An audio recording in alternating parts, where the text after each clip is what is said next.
Let's start with the 1 week free hit team, although I do not recommend free hitting just yet. So in goals for the free hit team we have Jordan Pickford.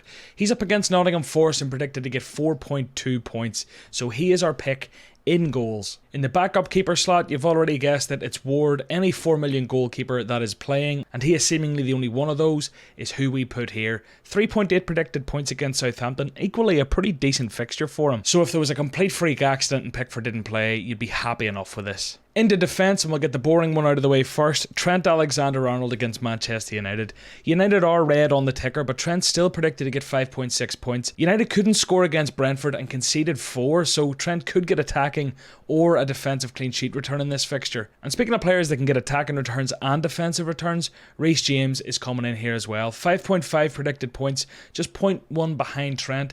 James has looked very advanced so far this season. His underlying numbers are very, very good. And he obviously scored that goal last week. 2 7-pointers in a row. Let's see if he can make it another one. We're going for a 3-4-3, so the third starting defender that might surprise you is Emerson Royal at Spurs. Game time would be your biggest worry here, but he has played over 80 minutes in the first 2 games. He got a 9-pointer in game week 1 and just the 1 point last week against Chelsea. A big differential pick here with 2.7% ownership, 4.4 predicted points against Wolves. And our 2 bench options are both very cheap and cheerful in defence. We've got Nico Williams, who managed a 7-pointer last week with a clean sheet and a bonus point. And our 5th spot in defence goes to Patterson, the young fullback at Everton who is Nottingham this week with 4 predicted points. If you want a chance at winning £5,000 this weekend, comment below the 5 players that are going to score the most FPL points this weekend. Comment them in order of most points to least points and sign up the Fantasy Football Hub with the link in the description. You need to sign up to claim the prize. Into midfield, we'll get our sub out of the way first and then we'll talk about the starters. El Nene is actually our 5th spot, and I think that's purely down to the fact that he's 4.4 million. He isn't anticipated to get any game time. So the first one in is Martinelli, up to 6.3 million already. He's rose 0.3 million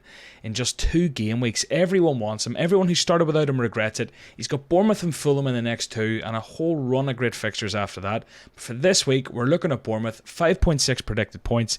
He scored in the opening 2 and you'd expect he'll do the same again. And the second Arsenal player in midfield, could be Odegaard, could be Saka. It's Saka.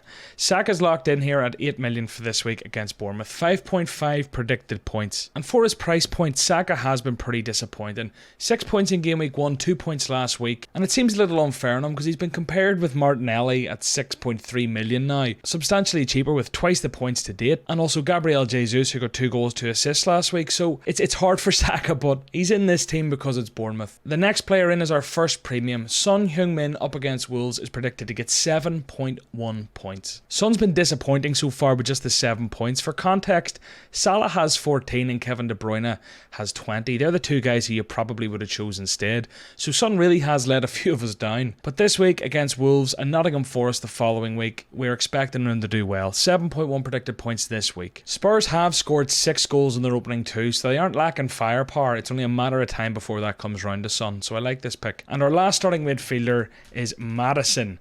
Maddison's had a really nice start to the season and he's got Southampton this week with 5.5 predicted points. He had 5 points in the opening game week with an assist and he had 7 points last week with a goal. He's got 180 minutes under his belt, so he's as nailed as they come at 8 million. Southampton, great fixture, 5.5 predicted points. I like it. Up top now, and we've got a couple of big hitters, but we'll start first with Johnson. Johnson from Nottingham Forest is up against Everton, 5.4 predicted points. He hasn't done much yet this season. He's only got 3 points over the first 2 games and he's selected by 1.6% of managers. But Everton is a good fixture and he does start in this team, which might surprise you. Next up, Jamie Vardy, 7.5 predicted points against Southampton. No goals yet this campaign for Vardy, but he's always dangerous. Leicester have been scoring goals and you'd like to think it's only a matter of time. Southampton, the perfect fixture to target, and he makes it into our team. And the last player to complete our free hit team is Harry Kane.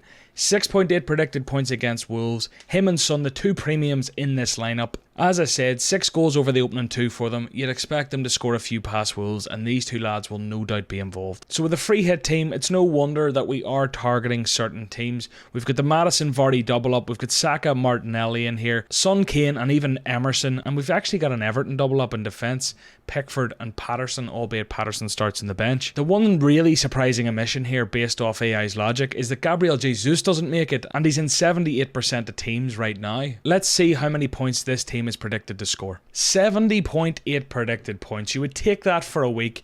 Jamie Vardy with a 7.5 predicted points takes captaincy, a 100% game week rating, and a 93% team rating looking ahead up to 5 weeks isn't all that bad either. As I said, I doubt you're free hitting, but if you're interested, this is the best team for this week according to AI. Now, let's go and look at the wildcard team, which is going to take into account up to 5 weeks from now for a bit of a longer term team. So first up in goals, we have Ramsdale. Ramsdale already has 1 clean sheet under the belt, and he has some outstanding fixtures. Bournemouth, Fulham, Villa in the next 3, and then United, who in red aren't maybe as strong as it looks, Everton, and then Brentford before Spurs in game week 9. So Ramsdale firmly here, and it won't surprise you, that man Danny Ward comes in again. I won't even bother justifying why. And I like this so far, because so far we are matching my team. And we're going to keep doing that for a while, just as I look ahead. So we've got Trent Alexander-Arnold, who comes in if you're looking ahead for the next few weeks. Man United this week, a decent fixture. Bournemouth, Newcastle, Everton, Wolves. Chelsea in game week 8's tough.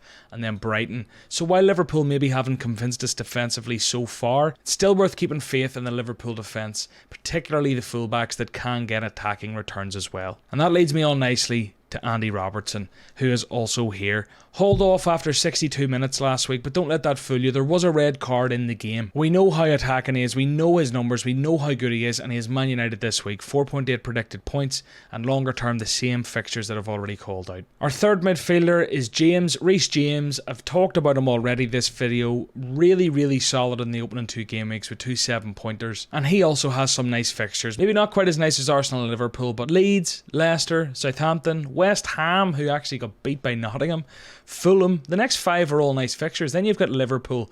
So it's up until game week 8 we're laughing with Reece James, really. Another big at the back player, and it's Cancelo. So far we're matching my team, so I'm starting to get very excited. Cancelo was 7 points in game week 1, followed by 11 points last week. After he got an assist and a clean sheet, is an absolutely top pick. Must have for me in defence. Cancelo and James have been holding us afloat while Robertson and Trent have let us down, but I think there will be a week very soon where all 4 bang and an 80 plus score is in the works. At least I hope so. The algorithm has picked the 5th defender in the bench slot as Patterson. Patterson at Everton has Nottingham Forest, then Brentford, Leeds, Liverpool, Arsenal and West Ham isn't that nice, and then Southampton. It's probably a wise choice. The alternative is Nico Williams, who has Spurs and Chelsea in 2 of the next 3, so I can see why it has picked Patterson. In midfield, it won't surprise you, Mo Salah, he will be our captain against Manchester United. Liverpool have been all over the place, but don't let that fool you. Mo Salah is Mo Salah. He's the most consistent FPL player the last 3-4 years, and this year probably won't be any different. Darwin obviously suspended, an injury to Jota, so they are looking a bit light up top. Will we see Salah pushed more central with Harvey Elliott in the wing? I don't know. There's many ways Klopp could play this, but all in all, there's no debate. Salah is still a ridiculously good option. Next in midfield, we have Phil Foden. Now, Foden was subbed off after 45 minutes last week with a goal and an assist, and the rumours around that are basically that Pep wasn't happy because he didn't square it to Haaland at one stage. So will he get rotated as further punishment by Pep, or will he be allowed to play against Newcastle? You'd imagine he'd get some minutes, and the 4 Man City are in, he could return, and if he starts the game, there's few players you'd rather have in that Man City team. 5.3 predicted points this week, and as we already looked at with Cancelo, a ton of great fixtures. Next up in midfield, we have Martinelli. As I said already, his prices went up to 6.3 from 6 million. Everyone's getting him in because he's been brilliant. 2 goals in 2 and a ton of lovely fixtures that we looked at with Ramsdale. God love Emile Smith Rowe trying to get a spot back because Martinelli is on fire. And he is in this team. We're playing a 4-3-3, so there are 3 starting mids. Let's look at the subs. Lavia at Southampton comes in here. Just a consistent player who's expected to get a few points if needs, but nothing special here and no big peaks expected. Leicester, Man United, Chelsea in the next 3 is not nice. Wolves isn't too nice. Brentford, Aston Villa and Everton. This is really just an enabling slot that we hopefully won't have to rely on. And AI has also picked El Neni at Arsenal. I think that is purely down again to the 4.4 million price tag, just to save some money to spread around the team. Then in our front 3 we have Harry Kane, who has some lovely fixtures. Wolves, Nottingham, West Ham, Fulham. Man City's a tough one in game week 7. Then Leicester and Arsenal. But Harry Kane is in this team, and I think he's due a haul. I think he's due a proper haul very soon. 11.4 million as well. His price has dropped a little bit. Not that that'll probably make him any more affordable in your team, and you're probably not going to get rid of Haaland to get him at this stage with Haaland's fixtures as well. Over the next 4 game weeks, Kane is expected to score 3 points more than Haaland. I think that's because Haaland's expected to be rested at some stage or rotated a bit more than Kane, but it'll be interesting to see how that one plays out. Our second player up top is one AI loves because he comes up all the time when we do videos like this, and he's not exactly mainstream. It's Danny Welbeck. He's owned by just 1.4% of managers at time of recording. He's West Ham, Leeds, Fulham, Leicester, Bournemouth and Palace before Liverpool in game week 9. So he has got the fixtures, and with Maupay off to Nottingham, Welbeck could do quite well. I think his underlying numbers have been pretty good so far, and with Pascal Gross behind him in form, I do see the appeal. At 6.5 I probably wouldn't go there, but I wouldn't blame you if you do, and I don't blame the algorithm for putting him in here. And our final slot in the team is Johnson at Nottingham. As I've already mentioned, he hasn't bagged yet this season, but he is expected to do well.